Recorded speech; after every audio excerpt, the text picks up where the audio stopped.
Hey there guys, how's it going? My name is Rivan and welcome to the first episode of the Diamond Gold Guide series. In this episode, we're covering the Japanese god of the moon, Tsukuyomi.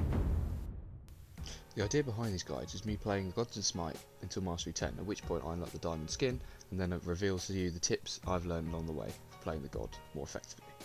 Within Smite, Tsukuyomi is a melee-based assassin, which does physical damage, relying on basically just entirely his abilities rather than his auto attacks.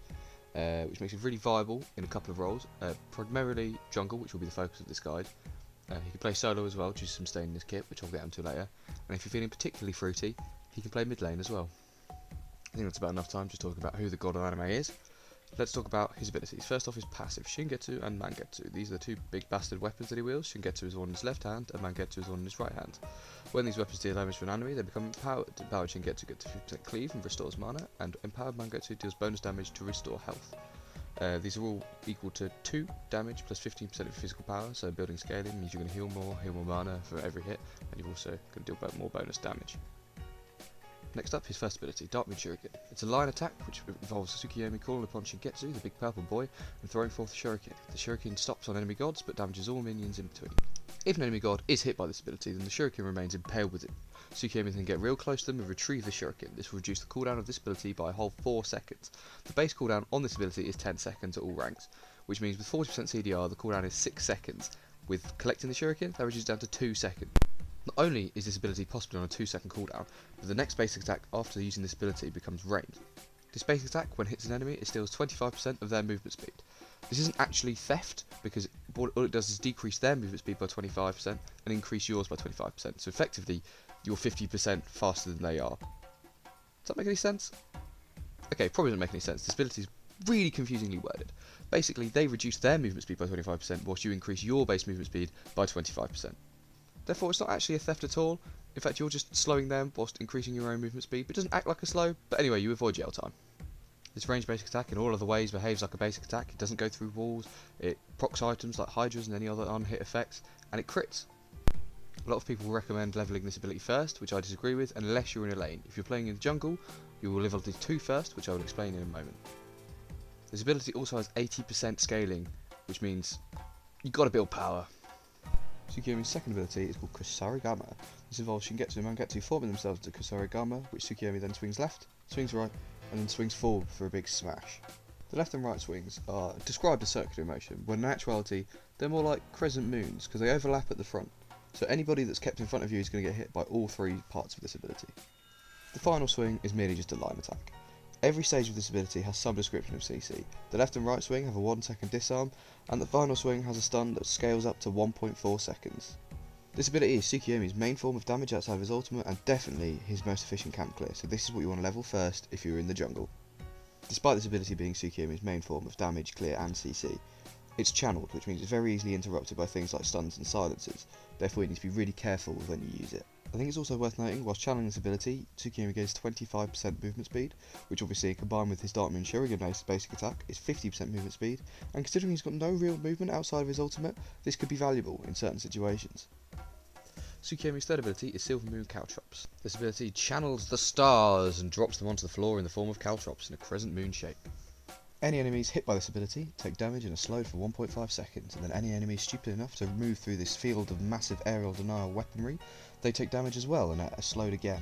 After casting this ability, Tsukuyomi's next basic attack with Mangetsu becomes ranged. This ability deals bonus physical damage. It used to be true damage, but they nerfed it to physical damage. It's 5 plus 40% of your physical power. This ability will always be last in your level priority, but I will get into some advanced tips on how to use this ability more efficiently later in the video. Now we're on to the big kahuna, the ultimate ability, Piercing Moonlight. This ability involves Tsukuyomi channeling the power of the full moon. During the ability he gains crowd control immunity and 30% damage reduction. He fires forward 4 powerful piercing beams of moonlight, and each enemy hit takes damage and is marked. Each beam can mark up to 3 enemy gods. These marks are important, because upon conclusion of the 4th beam, Tsukuyomi will dash forward to hit any enemies that were marked by this ability, in the order they were marked by the beam that they were marked.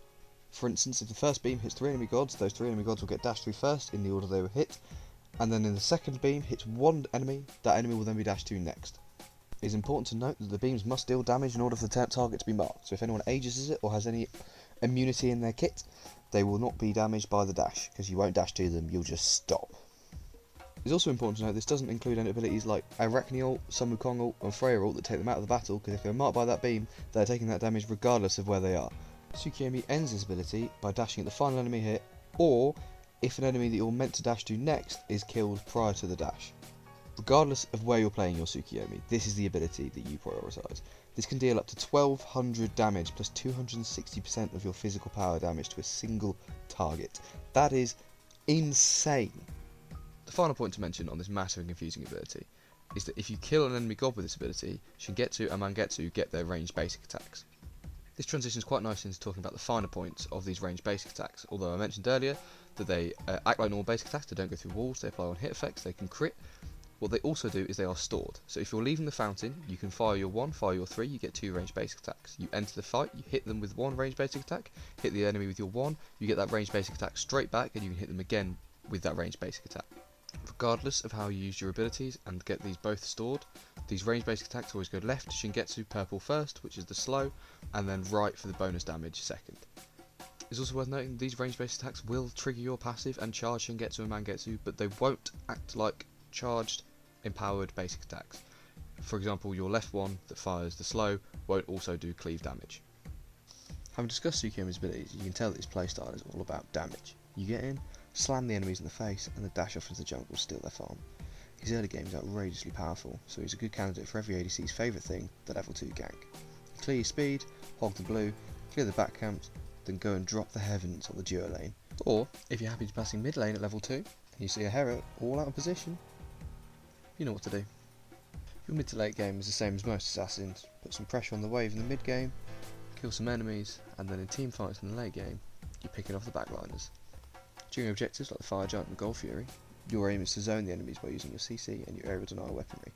During sieges, you look to pick off kills in the backline where you can, and keep the enemy CC from your other damage dealers. Due to his playstyle relying entirely on his burst, and the massive scalings on abilities, it makes Transcendence essential.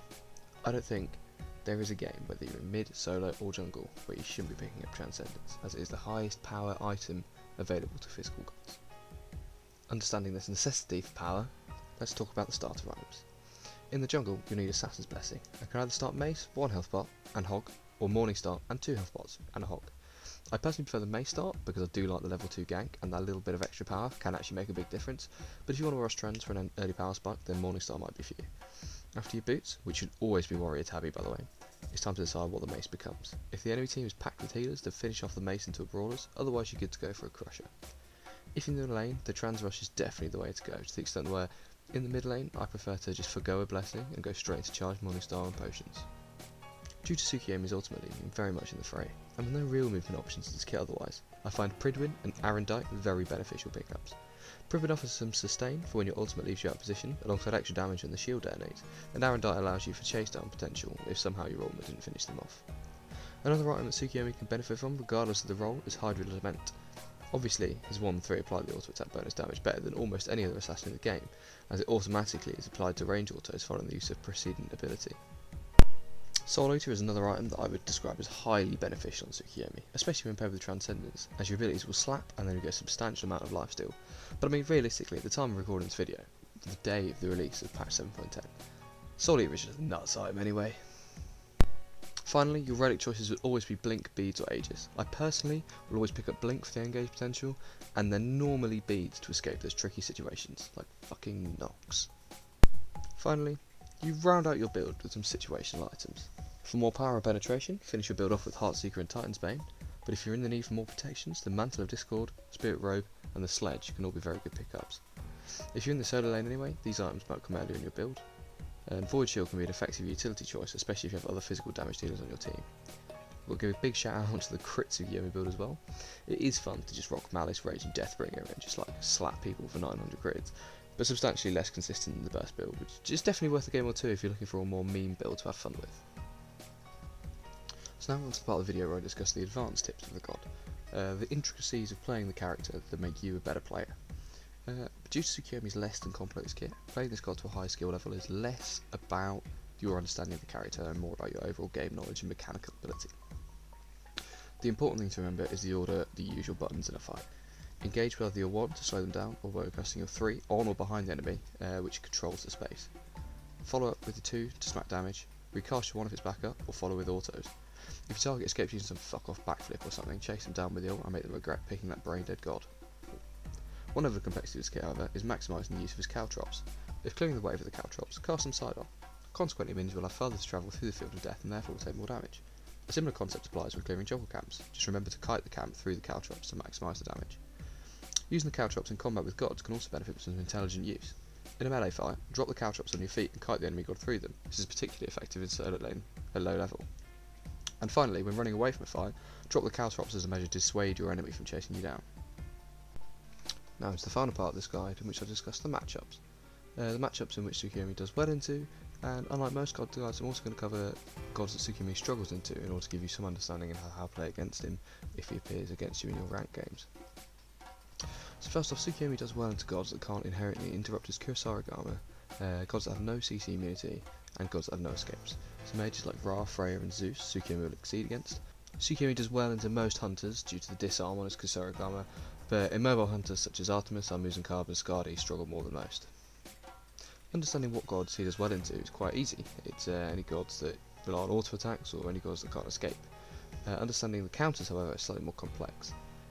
I personally find that Isis is probably his biggest challenge, with two separate ways to interrupt the Kurosaric armor, and Circle of Protection that does all the hard work done by piercing Moonlight, if she just drops it at her feet while you're dashing through her. Following Isis, other gods with easy to land CC are a big issue. Gods like Geb, Hades and Nox can interrupt Kurosaric armor and just stop your combo. Additionally, a good Geb can use his shield to interrupt most of the burst damage done by your ultimate. Other people that can stop your Kurosaric armor, squishy gods that can put some serious distance between themselves and you. These are gods that can sometimes be a bit of a bother for Tsukuyomi. Gods like Cupid, for example, who can dash away, bait the piercing moonlight out of you, and then drop fields of love on your head for a less than fun experience. Regardless of who you are, if you're struggling against Tsukuyomi, no matter what god you're playing, buy Aegis to stop the ult. Overall, Tsukuyomi has great utility, great power, great damage. He's quite easy to play and he's great fun as well, so I really recommend picking him up and giving him a go.